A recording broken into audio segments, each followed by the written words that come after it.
bem com vocês?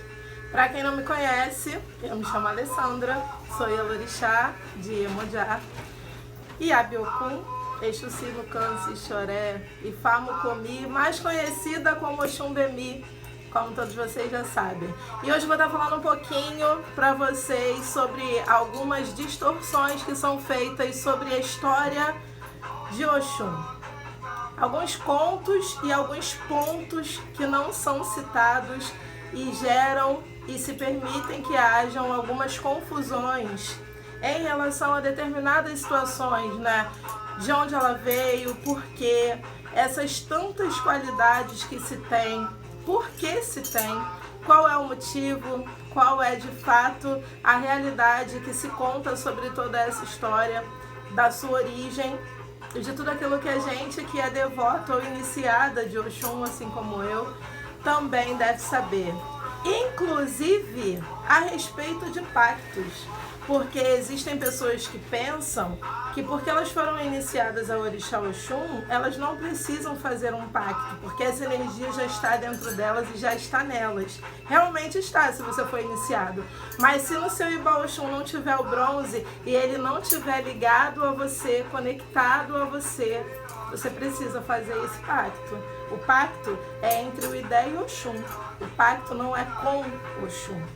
Precisa-se ter conhecimento e entendimento do que se fala para poder falar, para não sair por aí escrevendo besteira, nem falando besteira.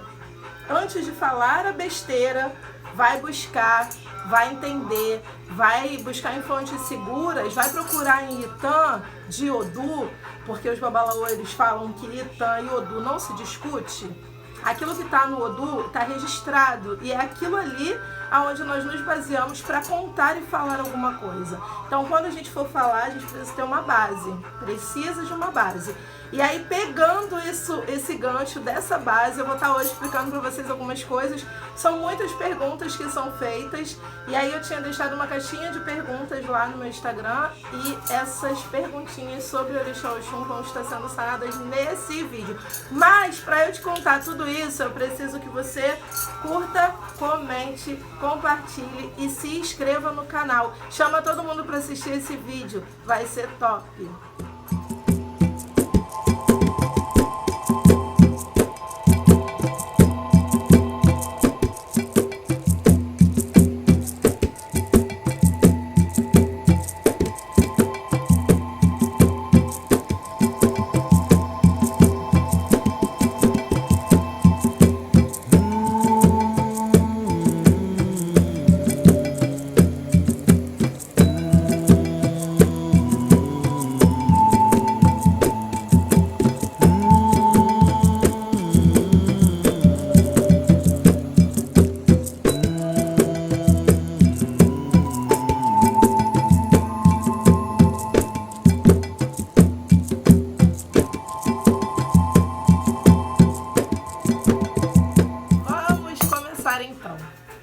Falar desse Irumolé maravilhoso, dessa mulher que se tornou orixá, se tornou um ser divinizado.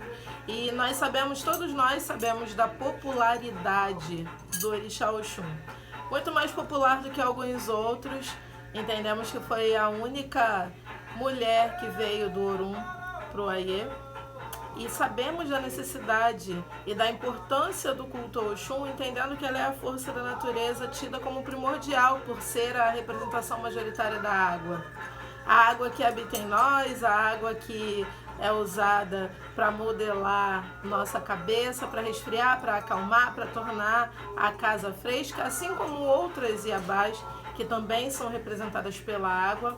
Mas Oxum, sendo Irumolé ou Jucotum, tem a sua popularidade muito mais vista e muitas vezes até confundida, porque o lado mulher dela, o lado vaidoso, né, citado em algumas das passagens que ela teve aqui na Terra, o lado vaidoso da mulher, o lado alegre, o lado carismático, o lado colorido, feliz de Oxum, muitas vezes é até ridicularizado com pessoas que agem de forma desrespeitosa ao citar e falar de mulheres que são iniciadas a essa divindade. E deveriam ter um pouco mais de respeito, entendendo que a necessidade de culto, a necessidade da água, a necessidade de entender e ter um olhar diferenciado sobre a divindade Oxum deveria prevalecer na vida de todo ser humano. Não somos nada sem a água, não somos nada sem Oxum. Né? Já dizia a musiquinha que rola aí a vida inteira, nessa cidade todo mundo é de Oxum. Querendo ou não, todo mundo nasceu da água, de uma bolsa d'água, de um contato de um líquido com outro líquido dentro do corpo que faz com que a gente seja gerado. Então, de fato, todos nós temos um pouquinho de Oxum dentro da gente.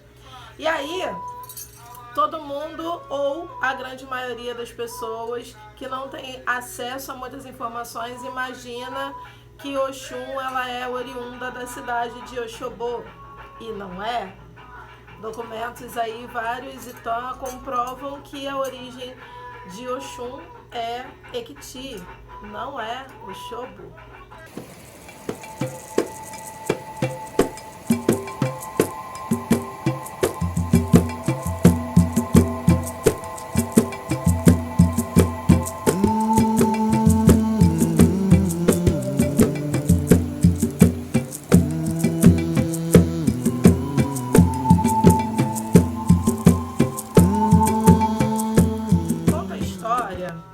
Após a morte do rei da cidade de Igedê, Oxum migrou dessa cidade para novas terras por conta de muitas guerras internas, porque após a morte do rei Ake, seus 16 filhos entraram em várias disputas acirradas para definir quem ficaria no lugar do rei. E ela saiu da cidade e à beira do rio encontrou o que hoje chamamos de Oxobô. Era uma comunidade que estava se estabelecendo à beira do rio, fugindo e precisando de apoio contra os ataques do povo Fulanis.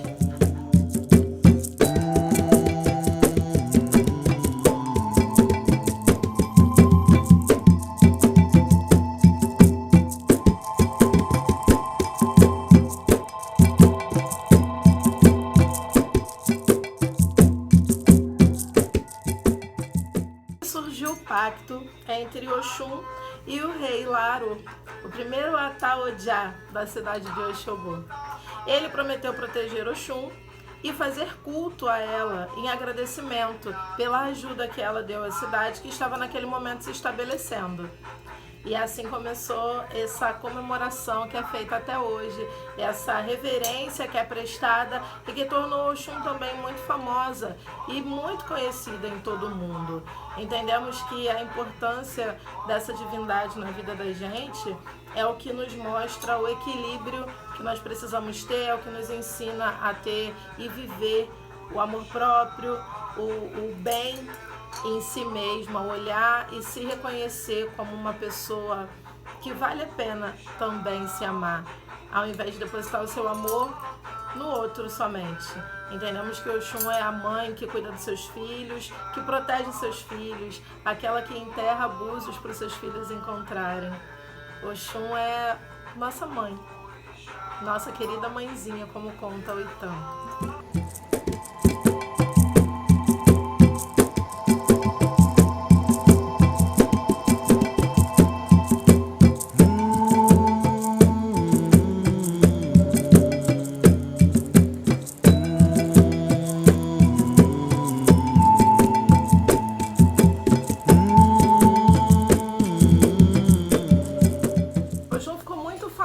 Por todos os lugares que ela passou, inclusive nas cidades que para muitos hoje tem aquela grande dúvida, né? É uma qualidade, é um caminho. Ipondá, Edé, Jimu eram cidades, foram locais por onde ela passou, onde se perpetuou o seu culto. E é um culto muito uniforme, é o culto que a gente pode dizer que tem menos variações em qualquer lugar. Ele é muito parecido. As diferenças são bem mínimas mesmo, então isso já tira mais uma dúvida.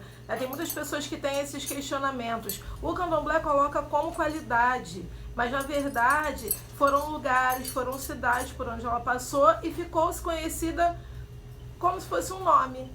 Mas não é um nome, foi um lugar onde se estabeleceu mais um culto. E, para terminar, eu não poderia deixar de falar que tudo que existe aqui na Terra hoje, casa, árvore, ideia, todos eram seres vivos. E por isso o Idé se tornou o melhor amigo de Oxum. A gente alimenta o Idé dentro de Oxum.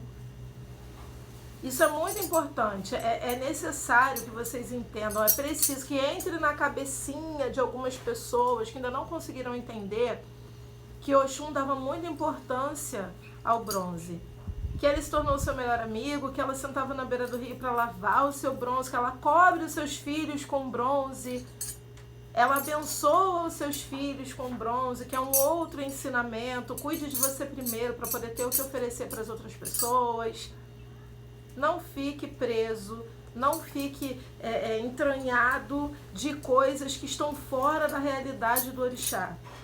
Ah, mãe Dora, a senhora é do candomblé, a senhora quer mudar tudo que tem no candomblé? Não, não quero mudar nada. Estou contando para vocês aquilo que de fato acontece dentro do que a gente entende do culto a esse orixá, Oxum, essa divindade maravilhosa, que infelizmente em algum momento se perdeu no nosso país. E agregar conhecimento a um culto que deve ser completo como todos os outros, não é problema nenhum. Nem quero desmerecer, nem quero me desfazer de nada, mas a gente hoje entende, como eu tenho um entendimento, da importância de determinados artefatos que contam parte da história de cada orixá, que precisa ter dentro de cada assentamento, de cada ibá, de cada local onde você vai cultuar e invocar a tua divindade. E essas são muitas perguntas que são feitas quase que diariamente. Então, para que fique explicado, espero que eu tenha conseguido sanar as questões das pessoas que me fizeram algumas perguntas em relação ao Oxum. E é isso, esclareçam a mente de vocês. Tenham o cérebro, a mente de vocês, o ori de vocês límpido como a água.